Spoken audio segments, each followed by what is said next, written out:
Hello, everyone. Thank you so much for joining us today at Hopenning episode number 32. And I am Marina, and I am right now in Calgary, Alberta. And my beautiful co-host is Fran, and she's in Northern Alberta, Canada. Fran is a 33-year veteran teacher working in elementary school age, I should say. And she's also a part-time rapid transformational therapy practitioner. I am a full-time rapid transformational therapy practitioner and a clinical hypnotherapist, and I keep my spirit and my mind and my soul happy by singing. And as my mother always said, I came out of the womb singing, so I still try and do that. Mm-hmm. And today we have an amazing guest with us, and I will let Fran do the honors. And it is an honor, Marina. It's an honor to be here at the Hopenning number 32 with Diederik Wolsak. Diederik comes to us almost 80 years old because his birthday is on July 23rd. Yay! Saturday. Yeah. So that's exciting for us to celebrate this week with you, Diederik. Mm-hmm. But Diederik has this amazing background in recovery and then transformation, enabling to transform others with his own experiences with trauma and how he came to understand trauma as a way of relating to the world in a different way. And so Diederik was born in Java, Indonesia in 1942. Mm-hmm. Right in the middle of World War II, and spent his first, was it 3 years of your life in a concentration camp? Yeah, about 3.5 years, yeah. 3.5 years. And from then on to the age of 50, Diederik experienced a lot of stuff in his life that created in him difficulties, challenges, lots of stuff that Marina and I deal with our clients. Trauma-related stuff. And at the age of 50, you began to transform your life. So Diederik now lives in Victoria, and Diederik has I believe it's a foundation that you've created called Choose Again. And with the foundation, he helps others heal. Incredible, miraculous healing. So Diederik, can you tell us a little bit more about your background and what happened to you as a small child that led you to the place where you felt transformation was needed at the age of 50? Yeah, so the way that we work with who we think we are is that when you're a little person between the ages of 0 and 8, or even in utero and 8 approximately, things happen, people do things, they say things, and you experience things. And every experience you have at that stage as a small person is a reflection of who you are. So if your mom and dad are gloriously happy 24 hours a day, you're obviously a wonderful person. If your mother is depressed, there's obviously something wrong with you because you're the cause of her depression. And that's really important in our work to really understand, is that everything becomes evidence for your belief in guilt. And guilt in our work has nothing to do with what you did or didn't do. Guilt has to do with that I made up a self that is in direct contradiction to the self I am in truth. And the self I am in truth is divine. Very simply, I think Marina was talking earlier about the pure soul.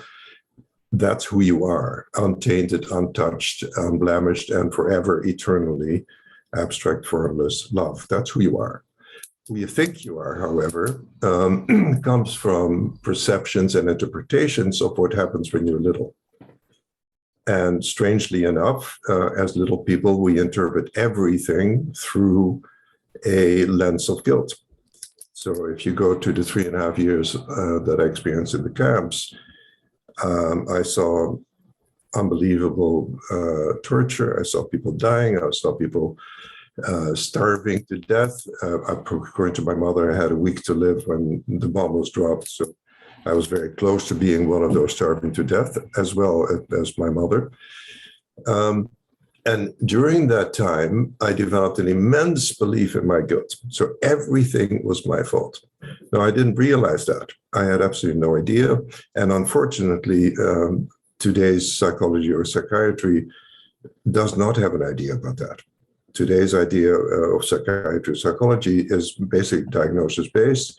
And I could open the DSM-5, especially say 30 or 40 years ago, and I would give you that I have borderline personality disorder. I had absolute psychotic episodes. I was deeply depressed, chronically treatment-resistant depression, ADHD, autism. All these were diagnoses that I would have absolutely fitted into if I were 15 or 16 today. In other words, if I was 15 or 16 today, I would have been destroyed by society, because I would have been given one medication after another with the pure purpose of suppressing the self that I made up. And the purpose of suppressing the self I made up is so now I have to look at it. And we do the exact opposite. I want to look at the self you made up. I want to look at who you think you are, because that's the part that's going to be transformed. So when you hear it's never too late to have a happy childhood, that doesn't mean that you're changing your childhood at all, but it does mean that you learn to reinterpret.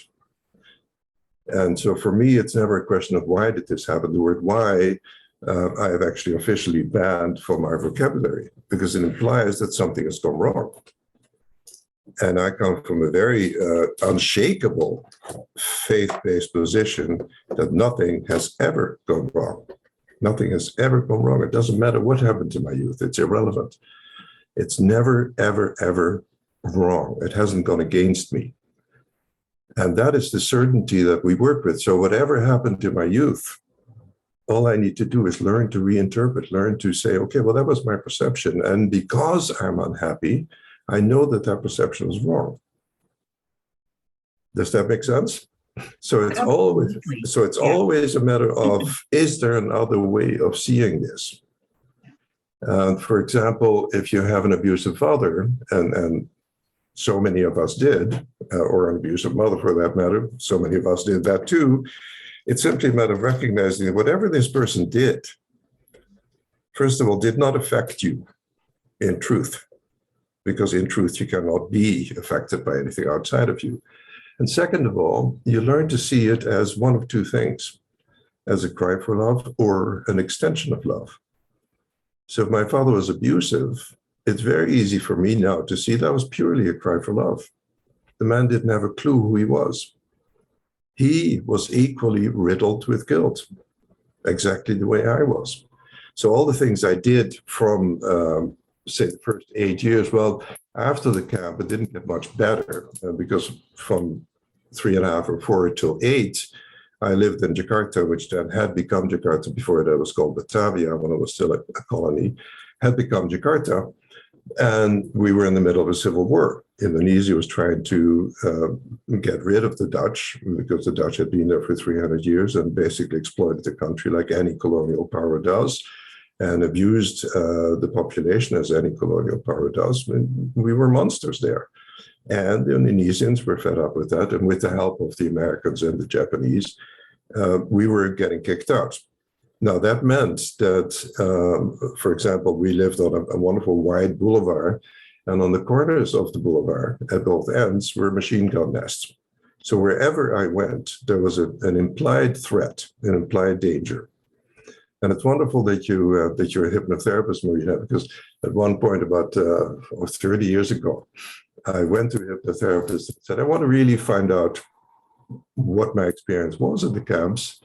And I have no technique yet. At that time, I didn't have the technique I have now. So I have no way of getting there. But I believe that maybe hypnotherapy could shed some light on the little being that I was. Well, the only thing I found out is that I was petrified. I was completely petrified of everything. So she would say, do you see anything around you? And I say, yeah, I see a tree. What's your experience of the tree? I'm scared shitless. So everything that I saw in that hypnosis session was a source of enormous fear. What is fear? Fear is guilt again, because fear implies that I deserve to be punished. Something is going to happen against me. And for 50 years, I lived with that fear. Something was going to happen because I had, in some interesting way, developed a responsibility for everything I'd seen, which is what everybody does. When you've worked with abused people, and I've worked with hundreds of abused people at the most deep level of ritual abuse, which is about as gross as it gets, every single one of them always makes it about them. It's always their fault. And it's really important that I don't switch from it's my fault to it's their fault, because that doesn't change anything. It's really important for me to switch to there is no fault. So whatever happened, happened for a purpose, and that purpose is always a higher purpose. So it's never, why did this happen? It shouldn't have happened. Yes, it should have happened. And that's why it happened. Now, there was a point when I first started doing my work, about 30 years ago now, where I'd done a lot of work already, and I felt pretty good about the Japanese. Sushi was my favorite food. I drove a Toyota. I thought there was no problem at all with the Japanese. But every time the issue of the camps came up, I couldn't talk, and I couldn't figure out why. So I decided to do a holotropic breathing on it. And a holotropic breathing is a process we use a lot. The reason we use it a lot, because it's an incredibly effective and powerful way to bypass my normal ego thinking.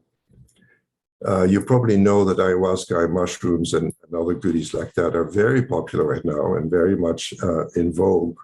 And the beauty of holotropic breathing is it does the same thing without taking a substance. Now, is that better? Is that worse? I don't really care. I just know what I care about. Is it effective? And it's incredibly effective. So I said, okay, I'll go into a breathing. I want to find out what's really going on. And I went into the breathing, and within 5 minutes, I started howling, the most amazing, unhuman, inhuman, subhuman howl that I ever heard, certainly ever heard coming from me. And what was the cause of that immense pain was the sudden realization that I was responsible for the camp. I was responsible for all the suffering I'd seen. I was responsible for all the camps in the world. And I was responsible for the Second World War. That's a bit of a load. And having done that breathing, I also realized that this has to be insane, because I was gifted with something so extreme and so ridiculous that it was obviously insane. I mean, a 2-year-old is not responsible for the Second World War. And yet, that was a belief I had. So at that point, I already knew through my work and my own development that everything I work with is a belief. There's no facts. It's just a belief. It's just an interpretation. That's all it is. So what happened to me in the camps and the years following is I developed an incredibly powerful belief in my unworthiness, which is, putting it mildly, I was a monster. My mother-in-law, my first mother-in-law, called me the Antichrist. And she was absolutely right. What is the Antichrist? The Antichrist is one who denies love, who doesn't know what love is. What is the Christ? The Christ is the embodiment of love. And I'm not Christian. I'm simply talking about the principle of Christ. The principle of the Buddha mind, the Christ mind are all the same mind. That's who we are. But what happens when we're little, we interpret and we invent a self that is different from that. And that self then goes into the planet, into the world, into families, into work, into relationships, whatever, and demands evidence for those beliefs. And you can imagine if your belief is that you're a monster, which mine was, you're going to demand evidence to sustain that belief, or it starts to wither. It won't wither by itself. So what I did, I collected evidence upon evidence upon evidence that I was a monster. And Byron Katie has a wonderful line, which I absolutely find adorable and charming. And she says, when I walk into a room, I know that everybody loves me. They don't know it yet. Now, in my case, I knew when I walked into the room that everybody hated me. They didn't know it yet. But it never took me long to make that real. So in my experience, looking back at before 30 years ago, I could walk into a room full of people, and within half an hour, the room would be empty. That's how powerful my self-hatred was. I have another extreme example of how my self-hatred demanded evidence. In 1962, I had to go into the army in Holland, which is not voluntary, it's by prescription, and entered into the barracks the first day. And there were maybe 200 people in the first day barracks, and we just all arrived from being civilians into the so-called army. And within an hour, I had 200 people trying to beat me up. And it was completely my energy. It was absolutely astounding. But because in those days, I was an international athlete, I was very fit and I was very strong, they couldn't catch me. And even if they had caught me, it wouldn't have been pretty for them, but they couldn't catch me. But the key is to understand that whatever you think you are, you're going to get the evidence to support that idea. So as we do our healing and as we shift from being a victim or from being harmed or wounded or whatever people like to call it, when you start shifting out of that, the evidence starts shifting. And I remember my very first workshop that I ever did was in 88, and it was a program called Pursuit of Excellence, which was a very interesting program. It was based on EST, had been taken from EST and modified slightly. And at the end of it, you had to do a meditation. And in the meditation, this was a 5-day or 6-day silent workshop, so incredibly intense. At the end of it, I had to do a meditation and vision who you'd be if you weren't totally fucked up the way you are fucked up right now.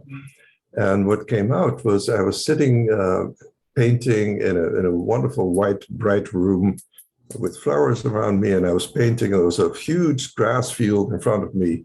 And over the horizon, sort of like a Kurosawa movie, came a group of people towards me. And I started to cry uncontrollably because that was love coming at me for the very first time in my experience. And I realized that if I can have a meditation and have that experience, that means that it's still within me, that it's still doable, that I am not damaged beyond repair, and that nobody is. And that it doesn't matter what happened to you in your youth. It is absolutely healable and transformable, provided I get to the point where I say there has to be another way.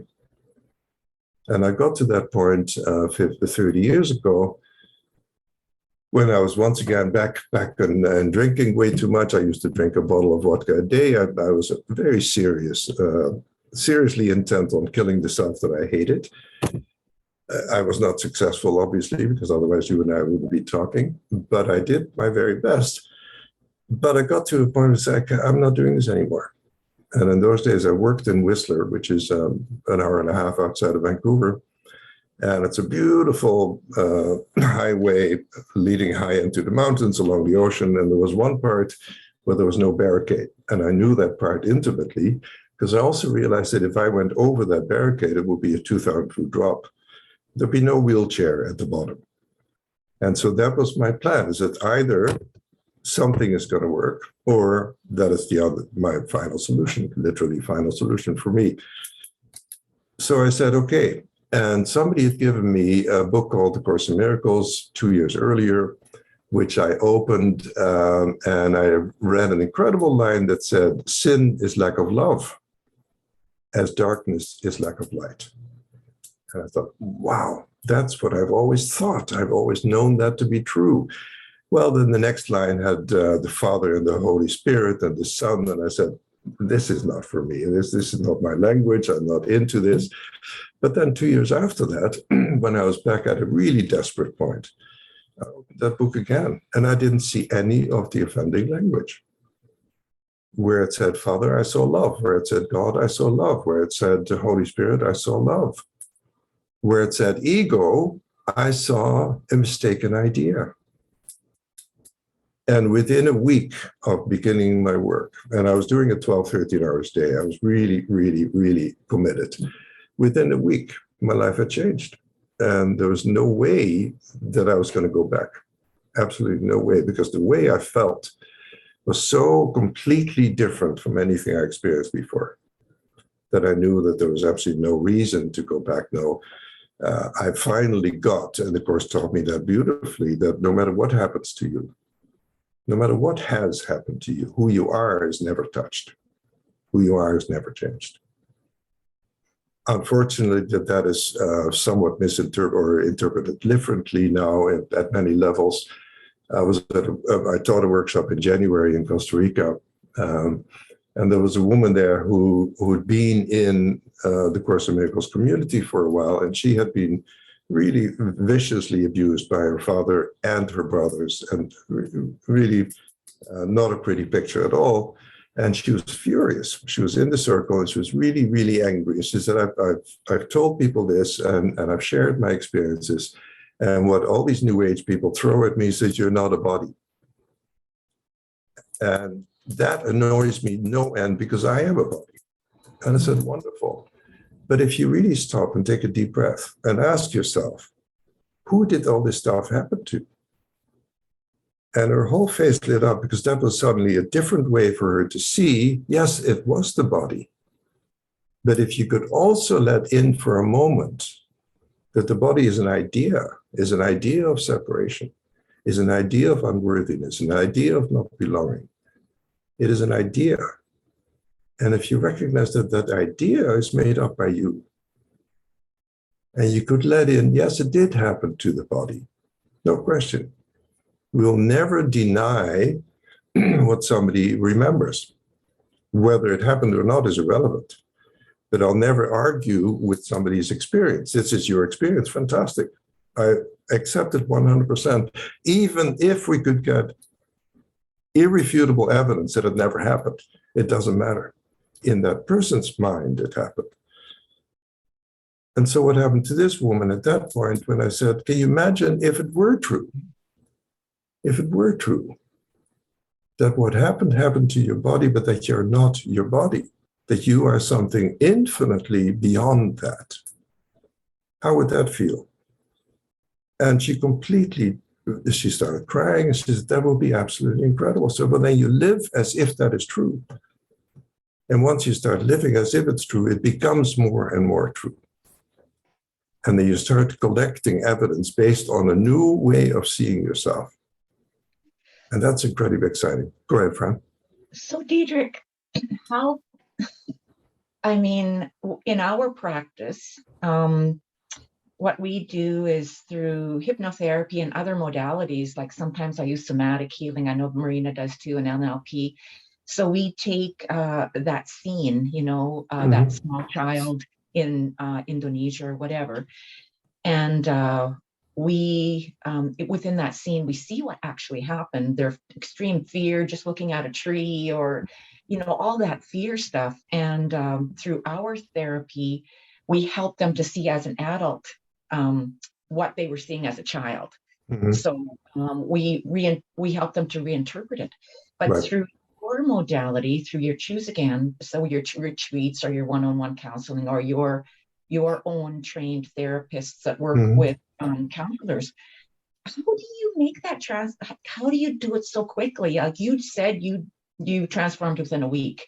50 years that you had been hating yourself to the point, the guilt created hate that created causation for everything in your life. How do you do it at your retreats? Like, can you just explain a little bit what goes on at a Choose Again retreat? Because like when I saw the retreat on the website, if I wasn't, already going to Morocco and all of this stuff that I'm going to, I'm like, wow, that'd be a great place to go. Not that I have a whole lot of work to do, but just because it's so fascinating. The work that you do is fascinating. Right. So the answer is, I knew that my life had changed. That didn't mean that I was healed. I knew that healing was a possibility. More than a possibility, that healing was a certainty, provided it is all I wanted. So what most people want is a better experience, but maintain the same personality, maintain the same character that they have, but they want a different outcome. I realized that I couldn't maintain any part of who I thought I was. Because whatever part of myself that I wanted to maintain would eventually be, once again, attract the evidence. So it's not a matter of being healed in a week. Absolutely not. I still have stuff that I'm working on 30 years later.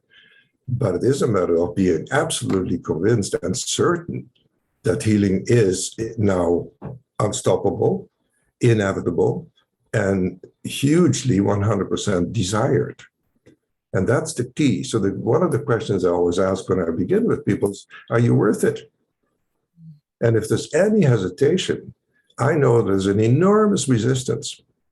And if immediately somebody says, yeah, of course I'm worth it, then I know we're on our way. Because that's what it takes. It takes, I'm not doing this anymore.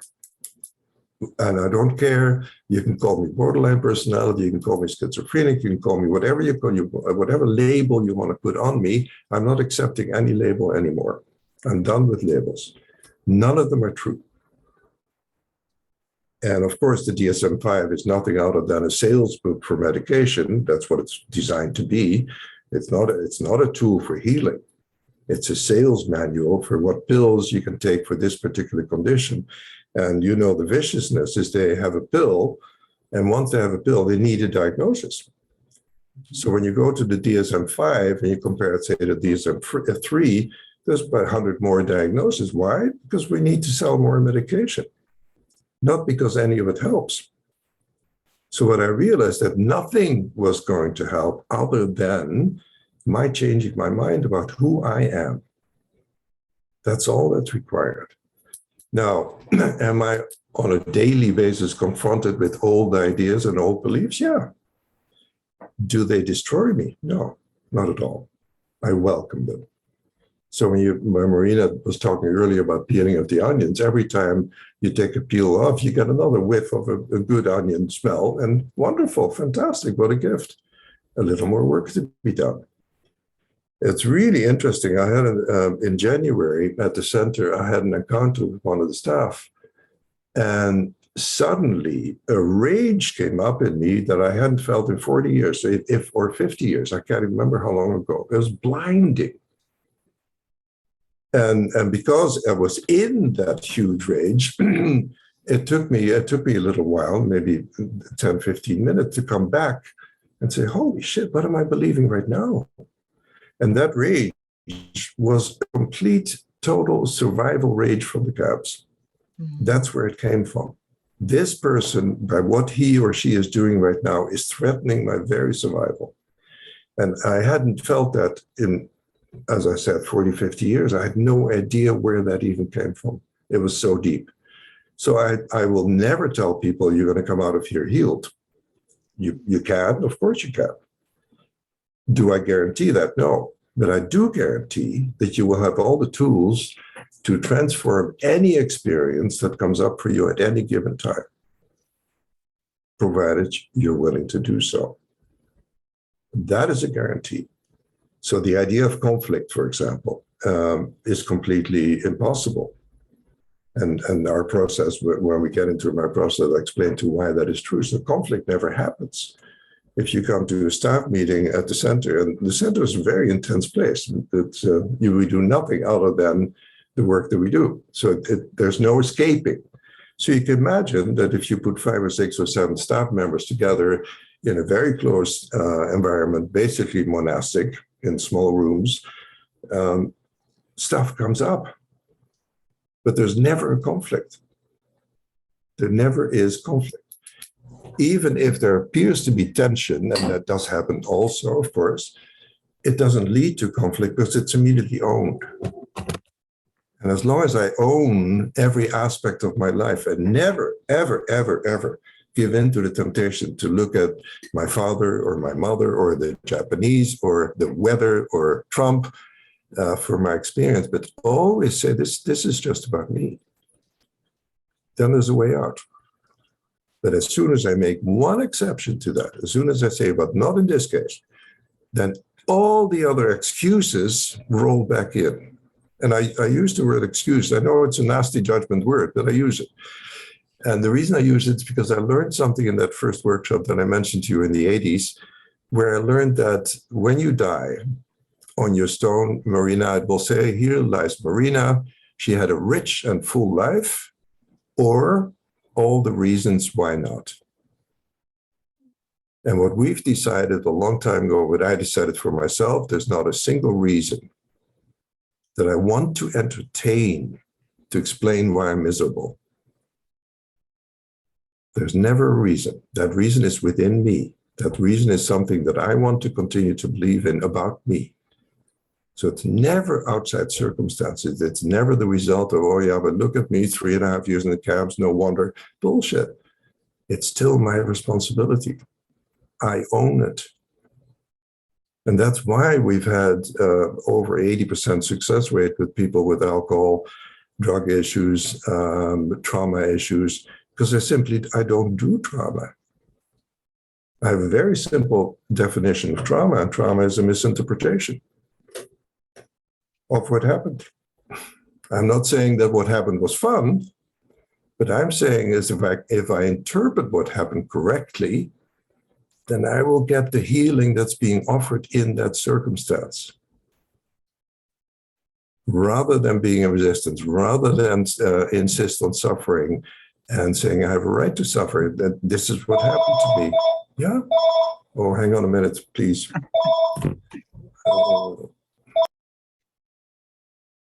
If you can refresh my memory where we were, what was Actually, I? at this point, I would really like to ask you about the 6-step program. Can you tell us about that?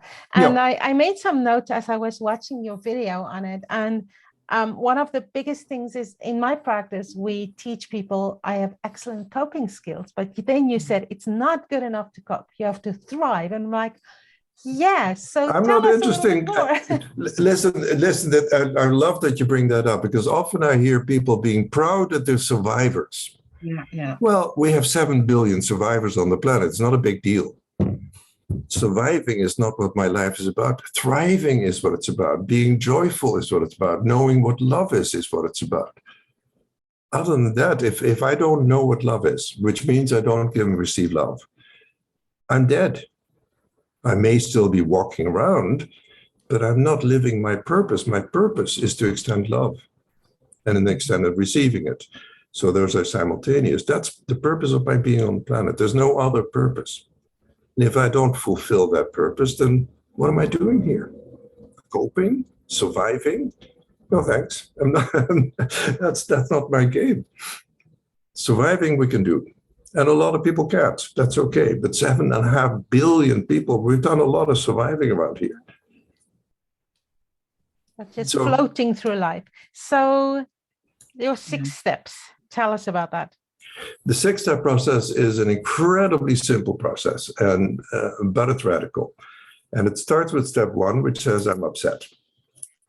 And most people that begin this process have no idea what that actually means. It means that I'm not completely at peace right now.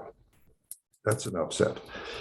What makes that step so difficult is because we're in most people that I've met, and myself included, are in the habit of saying, yeah, I'm not completely at peace, and that annoyed me a little, but she always talks like that, so it's okay.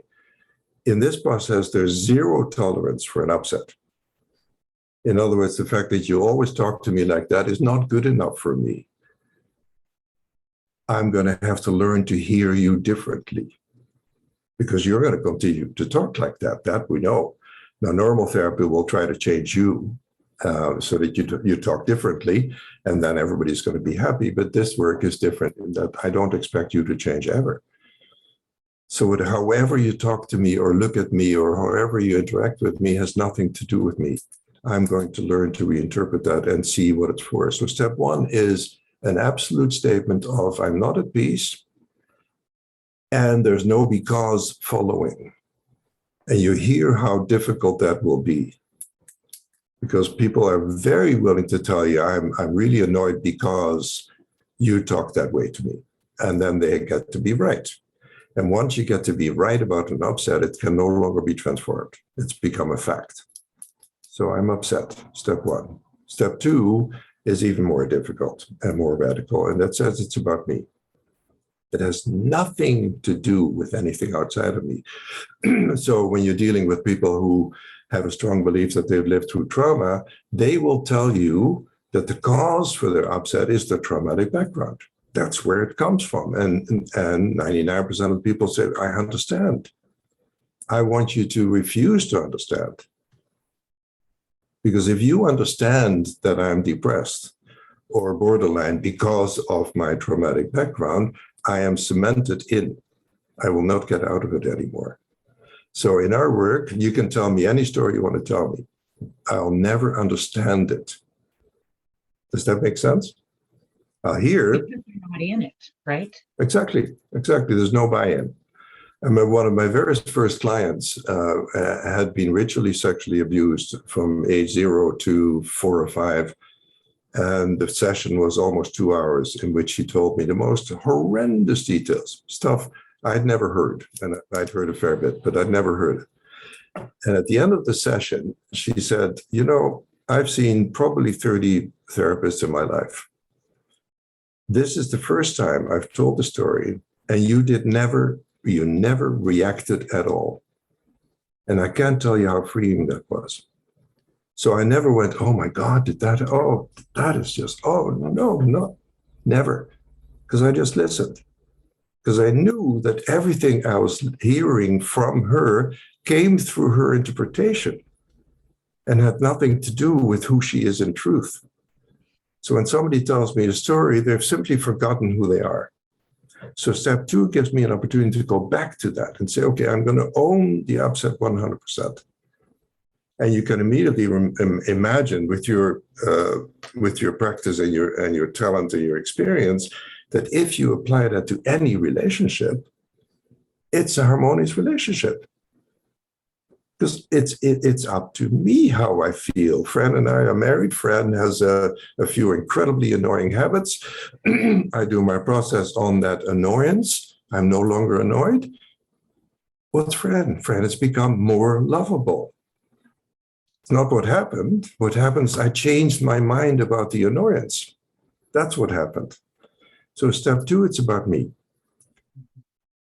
I ask people to not make exceptions. And if you do make an exception, please recognize it will never go anywhere because you'll just start barking up the wrong tree again. You'll start to change something outside of you in order to be happy, and that's never going to happen. So step 2. Step 3 is to feel.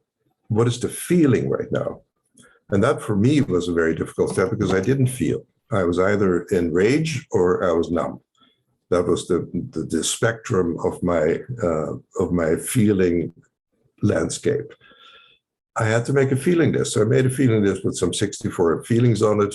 And I used it extensively for myself in order to learn to feel. Why is that important? Because a feeling is chosen by a belief. So my invented identity chooses my feelings. So if, let's say I have a belief that I'm not important, that I'm unworthy, and somebody cuts me off in traffic, that is evidence for that belief, and therefore it becomes an upset. What happened in effect is a neutral fact. Somebody cut me off in traffic doesn't mean anything. What meaning did I give it? The I that gave it the meaning will always be a belief. Because the loving I, the true self, the capital S self, the divine self, would only give it the meaning of love. It wouldn't have any reaction at all. So feeling is absolutely essential for my work. Not that I ever validate it, because I don't, but I use it. So a feeling, whatever it is, has an incredibly important role. Actually, without that step, you cannot do the work. So whatever feeling comes up, I will ask you, in each upset, there's 20, 30, 40 feelings. So of course, you're not going to work with all 30. You're going to choose the very strongest, and that's where you're going to do your process. The first time I remember introducing the feeling sheet was with a couple. Actually, Marina will understand it was from the same Reformed church in outside of Vancouver, where the minister had an affair for 2.5 years with his wife's best friend.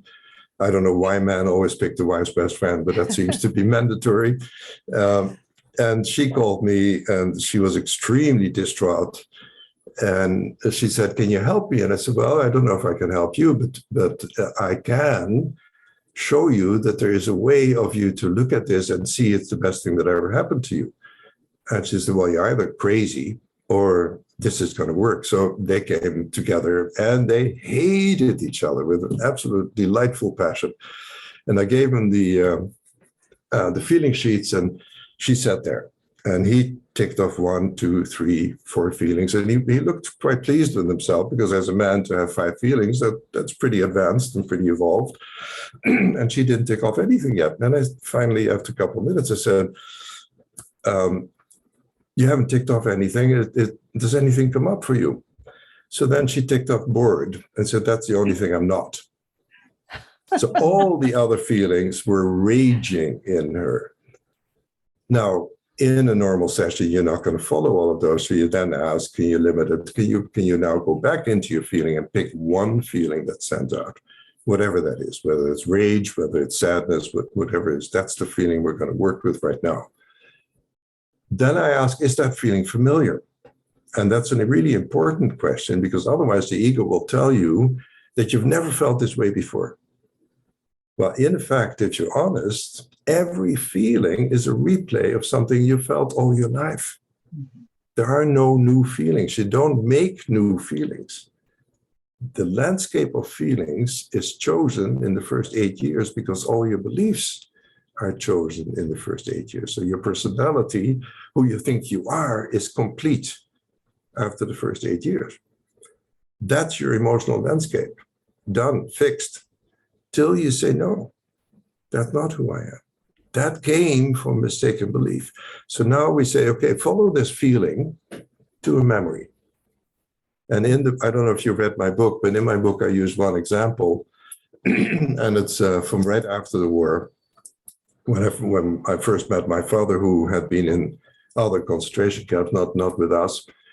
First met my father, and it was not a delightful reunion. He was a very unhappy man, very angry, very quick-tempered, very short-tempered, alcoholic, not an easy man to be with. But my brother and I had received our first toy ever, because in the camps, they don't hand out a lot of toys, as you can imagine. And it was a beautiful metal truck. And I can draw it for you right now. Mm-hmm. And we're walking along, what do you call those things? A boardwalk across a fish pond just outside of Jakarta. And the truck slips out of my hands into the water. And the water is no more than 3 feet deep, if that. And my father refuses to go in and get it. At that moment, I made up, I'm not loved, I'm not important, I don't matter, I'm not supported. Those feelings, those beliefs will have chosen my feelings for the next 50 years. Mm-hmm. Till I recognized it was a belief. And it was not that long ago, maybe 6 years ago, a dear friend of mine, Anne Andrew, who, by the way, has written a fantastic book on child raising. It's called What They Don't Teach You in Preschool, Anne Andrew. And she was the driving force behind my book, because I'd written it and I really didn't care whether it ever was published or not. I had no particular interest in it. But Anne took it on as a loving project and would send me bits every day. So please go over this again. Is there anything you want to change? And I would be procrastinating and not responding. And at one point she said, you make it so hard for me to support you. I said, absolutely. You know why? Because that's my belief. My belief is I'm not supported. If you keep supporting me, you go against my belief. I have to sabotage that. I have no choice. Till I say, wow, that belief is a mistake. Of course I'm supported. So for me, one of the most breathtaking and moving processes I ever did was to let in that I'm divinely supported under all circumstances. That was a huge thing. I mean, I cried in the beginning when I did my work. I cried all the time. That made me cry, but these tears were all from love, from recognizing, holy shit, I have been divinely supported all my life. I never let it in. I never recognized it. I was never aware of it. And her statement, "You make it so hard for me to support you," was the most incredibly blessed thing I've ever heard, because it hit me right where it needed to be hit. It says, I'm not even aware of it. I'm not aware of what I'm doing, because it's completely automatic. Once you have beliefs, your actions, your feelings, your experiences become automatic. They're chosen by your beliefs. You have nothing much, you don't have much to do with it. They'll take care of it. Mm-hmm. So if you're chronically depressed, what is depression? Very simply, I'm blocking love. That's all depression is. It's not a clinical condition. It's not a disease. It's not an illness. There's no pill for it. I'm blocking love. Why am I blocking love? Because I don't deserve to be loved. Boom, depressed. And I was suicidally depressed for so long that I know exactly what that is. So you have a question, Fred? I can tell. So, okay, I didn't write this down because sometimes when I write, I don't pay attention, right? Mm-hmm. So number one is I'm upset. Yep. Number two is this is not about me and not about anybody else. Because I'm like, I have a scenario in my mind that I'm like, okay, number one, I'm upset. Number two, it has nothing to do with anybody but me. Number three, this is what I'm feeling right now. Number mm-hmm. four is taking me back to where in my life I would have felt that first, right? Right. And then a memory comes up, and that memory will show you a little situation. And right. In that situation, whether in the case of people being abused, like it could be a man coming into the little girl's bedroom at night and fondling her, and suddenly I felt fill in the blank. You say, okay, that happened. And at that moment, when you felt that feeling gives you some information about you. What did that say about you? Not about the man coming into your room, not about the fact that shouldn't have happened, not about all the other stuff that mostly is society induced, because as a kid, you don't even experience that. What did you feel? What did that feeling say about you? In the red truck? What did that feeling say about me? I'm not loved. Right. That is the belief. So then step 5 is to forgive, to do a forgiveness for the belief, not for the father or the abuser or the Japanese or anything else that you think hurt you in your life. Forgive me for believing. You can even go, forgive me for believing I can be hurt. But thank God that is not true. I cannot be hurt. The body can. And one of the most amazing statements that I've worked with was what Jesus said on the cross: forgive them, for they don't know what they do. The interpretation of Christianity was they're killing the Son of God, and they don't know they're doing it. They're going to feel like shit for 2,000 years, probably more. But that's not what he meant. What he meant is they don't know what they do. They think they're hurting me. And they are going to feel guilty, but they cannot hurt me. Yeah. That's the powerful gift of the crucifixion. It is not a sacrifice. It's not, he died for my sins. Marina, how much fun was that? He died for my sins. Wow. And this thing is so interesting about all religions. Once they become a religion, you can see it's made up by an ego, because that's how the ego sees it.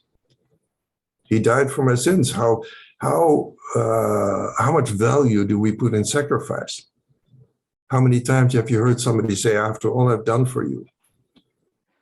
Whether you said it to your kids, or whether you thought it, or whether somebody else said it to you. That's sacrifice. And if you really understand love, you recognize that sacrifice is an impossibility. Because sacrifice implies duality. And in duality, there is no love. And sacrifice also implies I am doing this as a result of, the word sacrifice. When I look at the word sacrifice and I think of the lamb, right? The sacrifice of the lamb, the Jewish, and all of that, the releasing of the blood. There's a different connotation to that than I'm doing it because of love, right? Mm-hmm. I'm doing it because I'm a victim, or, the sacrifice is more of a victim idea rather than love. Attention, poor me, see me, I'm giving this up for you. There's absolutely that, and the misunderstanding at the foundation of all of it is that if I think I'm in sacrifice, I've forgotten that oneness is the truth. So how out of oneness I cannot give you anything you don't have. I always have a little metaphor. I think Marina said she likes metaphors. I'll give you one that I use for sacrifice, and that is we're on the center is on Lake Arenal in Costa Rica. Sacrifice is you're in a rowboat in the middle of the lake, and you have a teaspoon, and you take a teaspoon of water on the left side of the boat and you dump it on the right, and you think you're emptying out the lake. That is sacrifice. It's completely impossibility. It's irrelevant. It doesn't do anything. I cannot give you anything you don't have. If I think I give something up, it means that I believe in scarcity. It means that I could be without, and that's an impossibility, because love is the unchangeable truth of everything there is. And again, that's pretty radical, and yet that's how we live. That's how I teach. That's how I work. Do I always feel that? No. This work is not about perfection. Please get that. It's not that I'm enlightened and you're not, or that I know stuff that you don't know. Absolutely not. But what it is about is feeling better today in a certain circumstance than I remember feeling a month ago in the same circumstance. That's what it's about. So it's about a continuous line of improvement, and recognize that retrogression is temporary. So yes, you do step back. You do have, like I had in January, an unbelievable rage experience, which is very clearly retrogression to where I used to live. I used to live in rage. Go ahead. So, okay, so when you were doing that rage thing, because, in our work, we call it triggered. No. I don't think you would call it triggered. No, I call it triggered. Yeah, my belief was triggered. Absolutely. Yeah. Some situation happened to trigger that rage, which was way back from, your past. So step 5 would have been forgive me for believing. Like, what did you do in your? Forgive me for believing that my existence can be threatened. Right. It cannot be threatened. There's I don't know if you know, of course, the Miracles, but there's an unbelievable line that it starts with. It's the most radical words in any language I've ever read. And it says, nothing real can be threatened. Nothing unreal exists. Therein lies the peace of God. So nothing real can be threatened. Nothing unreal exists. Therein lies the peace of God. Well, if you look around you, everything around me is threatened. Everything around me is decaying. My body is decaying. I'm dying. Everything's falling apart. What the Course says, but none of that is real. And if you go to, say, Nisargadatta or Ramana Maharshi or Punja or any of those wonderful, incredible teachers from the last century, or go further back, go to Meister Eckhart or Rumi or Buddha, they will all tell you this is a dream. This is a dream. Do I teach that? Do I live that? No, but there are many times that I use it for myself. I won't say it to somebody else because it's over the top and unnecessary. You don't need the metaphysics of this work to heal. The metaphysics of the work are fantastic and delicious and they're like beautiful ice cream. I absolutely love them. But are they necessary for me to do my healing? No. What is necessary for me to do my healing is to recognize that who I am is not who I think I am. And that who I think I am can be transformed anytime I choose to do so, and is independent of what happened to me in my youth. So I will never, ever, ever accept that, well, what happened in his youth or her youth was so terrible, she'll never get out of it. Mm-hmm. I will never accept that because it's not true. Now, are there circumstances where somebody would have to be at the center for years? Yeah, we've had one woman at the center for 4 years, free of charge, because her beliefs are so incredibly deeply ingrained that she's not willing to let them go. She's dying to have a normal life, almost literally dying to have a normal life and a happy and joyful life. And the beliefs are so tenacious that they have a steel grip on her mind. Now, after 4 years, she was completely healed from that point of view, and she left. But it took a long time. So, Diederik, we've got all 5 steps. Yeah. One more. I forgive myself for believing that What I forgive myself for believing that. Right. And then the 6th step The 6th step is the final confirmation, is forgive me for forgetting. Forgive me for forgetting. That Right? whatever happened to me could never change me. I forgot. I thought it had. Forgive me for forgetting that I'm unchangeably innocent. Forgive me for forgetting that I am love and that there's only love. Forgive me for forgetting my Father is love. And that's the bottom line, right? Absolutely. The I am. Yeah. Like God said it right, what was it, Genesis or somewhere in there, Exodus maybe. Yeah. I am. Who do I say you are? I am. Yeah. Yeah, exactly. And that I am is an absolute.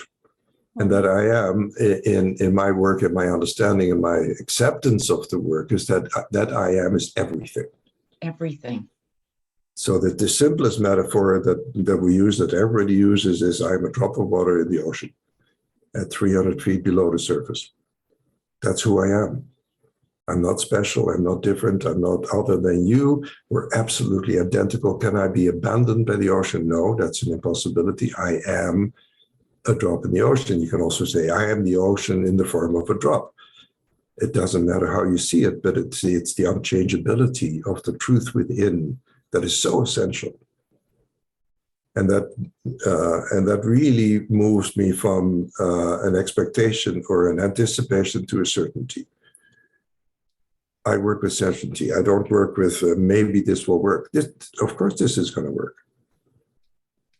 And what does it depend on? It depends on you saying, I'm not doing this anymore. I'm done with this. And so I always say that I had the incredible good fortune that my life was an absolute horrible mess. There was nothing in my life that I wanted to preserve. There was nothing in me that I thought was worth preserving. I was thrilled to hear that I didn't exist. That was the best news ever. I don't exist. The I that wants to exist, that insists on existing, is a thought of separation. I can only imagine myself existing in separation. Well, in separation, you don't exist because there is no separation. It's an impossibility. Oneness is the only truth. But all our thinking, in particular Western thinking, is based on duality. And what it's based on, what comes from the idea of duality is a huge desire to make duality palatable and bearable and lovable and workable. But it will never be. Because it will always be you and I. It will all be you and I. And you have something that I need, and I have something that you need. And that's what we call a relationship. And a relationship that works in duality is a successful bargaining session. Where I argue with you, this is what I want, and you tell me what you want, and then we're going to figure out how we're going to get that to each other. That's mainstream couples therapy. Well, I say, my relationship is not with you. My relationship is with either the small s self or the capital S self.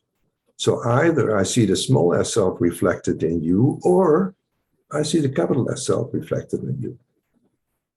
If I see the second, my relationship with you, quote unquote, which is not with you, is unbelievably beautiful. If it's with the small s self, it's full of conflict. Why? Because I hate the small s self. The small s self is the set of beliefs. Punja has a beautiful, incredible line. He says, the world is very beautiful. This is, what's his full name? I only have Punja, but there's a few other letters that go with it. Sri something Punja. Anyway, he says, it's a beautiful little line. And he says, the world is very beautiful. Relationships are very beautiful because they're all with the self. If I really get that, I'm done. Even the relationship of abuse was with the self, the small s self. And the small s self will never have joy. It doesn't know what joy is because joy comes from oneness. It doesn't come from other.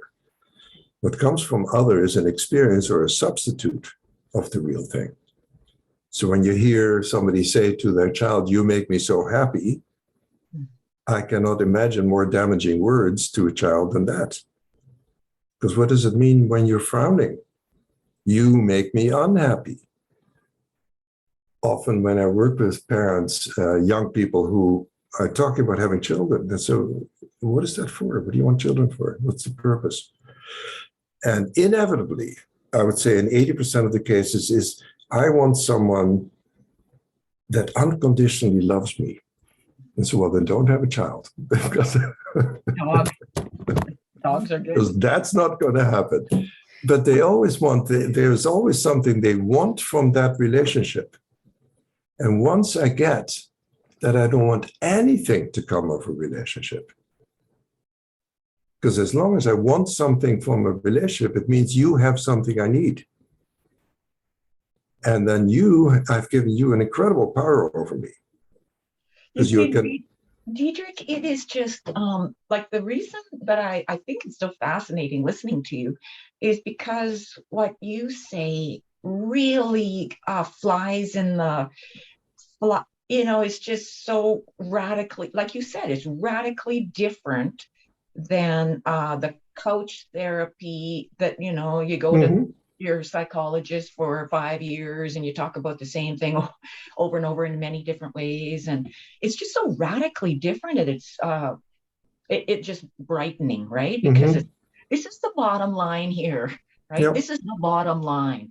If we could just realize that you and me and Marina and all of our viewers and potential viewers and everyone, we're all just the drop in the ocean. We're just a drop in the ocean, and you're a drop, and I'm a drop, and we're all a drop, and we're all unique. We're a unique drop, and we're not a unique drop. We're all one. And when we, like you said, the duality, this is me and this is you, and I think differently than you, and we've got the words that we actually teach children, right? You hurt me when you did that, right?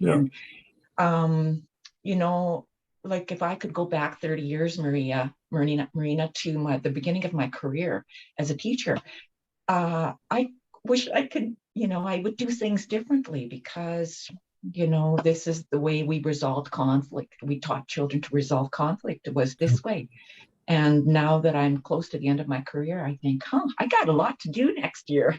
Right. Well, hindsight is always 2020. And I think all of us can look back at a lot of things we've done in our lives. And one of my favorite lines, and I recently had a conversation with both my natural kids, was that you came through me, not for me. So live your lives. If you talk about parenting. But anyway, our time is up, and I can go on for another 2 hours talking to you, Diederik. It was absolutely phenomenal and enlightening. And thank you so much for being here today. Now, your website is choose-again.com. Yeah. Is there any other way our viewers can get in contact with you? Don't get in contact with me because I'm semi-retired, but we have a fantastic staff that is at all times ready and willing to help. Perfect. I would suggest, if you are interested, buy the book. And tell us more about the book. I will not work with anybody who has not read the book. Excellent. I had a woman from Poland the other day, and she wanted to do a session, and she paid for the session. And I said, well, have you read my book? And she said, no. And I said, well, then go read my book first. And she was really angry. She came back 2 weeks later and said, I've read your book, but I'm really annoyed with you. And I said, well, that's interesting. Tell me why you think you're annoyed. So, well, all you want to do is make money. And I said, let me explain something to you. For me to tell you what's in the book would have been 20, 30 sessions at $200 a session. That's a lot of money. For you to read the book was $18, on which I make $1.50. Am I after money, or am I after making it as easy as possible for you to get your work done without my help? This work is designed to be free of therapists. It's a process that's designed by yourself. You do it by yourself. Are there times that you could use some help and support? Absolutely. There are many workshops we teach, and eventually you won't need that. Eventually you'll be so skillful that you'll take it back and do your own work and teach your own work. You learn by teaching, as you both know. That's when you start learning. I want to say a little word about conflict. Conflict, there's a fantastic line about conflict, and it says, before there can be conflict, there must be doubt, and the doubt is always about me. So it is impossible to be in conflict when you live in step 2. And I'll tell you how difficult step 2 is. There's a friend of mine who started doing this work over 5 years ago.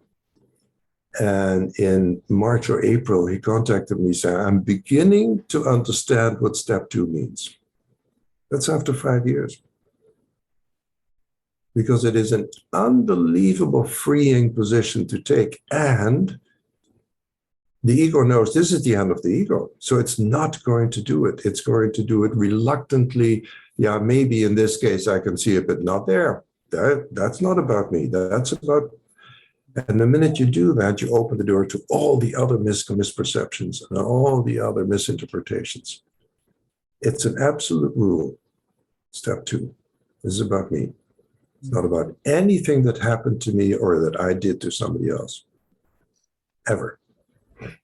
So there's the book. The other one that would save you a lot of money and a lot of time is a mastering program that is online. That I think the cost is the equivalent of one session, but it basically has everything we've talked about, the three of us, and a whole bunch more. And that's an incredibly good program. You can find that on our website. It's Mastering the 6-Step Process, it's called. Fantastic. And that, I will put links in this YouTube video as well as in our Facebook group. Come to Costa Rica. Oh, yeah. Would love to.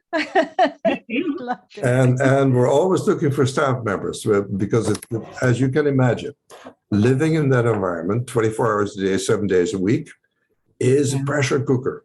Yeah. There is no escaping. You're constantly faced with yourself, constantly. Yeah. And to most people, including me, that's not always a nice experience. Yeah. I'd like to be faced with something else for a change. No, but whoever you meet is you. Whoever you run into is you. Well, what if that is what life is all about? To be faced with ourselves all the time. It is. That's this journey is really about learning about where, learning the next step so that we can get past that and remember who we were, who we were meant to be, and the freeing of ourselves. Exactly. And then your life becomes a namaste experience. Right. Yeah, and namaste means the divine in me greets the divine in you. That's all. I'm not looking, I'm not interested in your person. I'm not interested in your story. I'm not interested in who you think you are. I know you. I know that you are loved. That's all people always say they come to the center. We have a fairly strict rule of silence. And so how do I get to know people? You don't want to get to know people because all you're going to get to know is who they think they are, which is not who they are. You already know everybody. Right. Everybody is love. Everybody is you. Done. End of the story. Well, on that note, from my heart, from Fran's heart to you, namaste, Diederik. Namaste. Thank you. Thank you, everybody, for watching us today, this amazing episode. We are the Hopenning, a place where hope is happening, and we will see you next time. Wonderful. Thank you so much. Bye-bye. Bye-bye.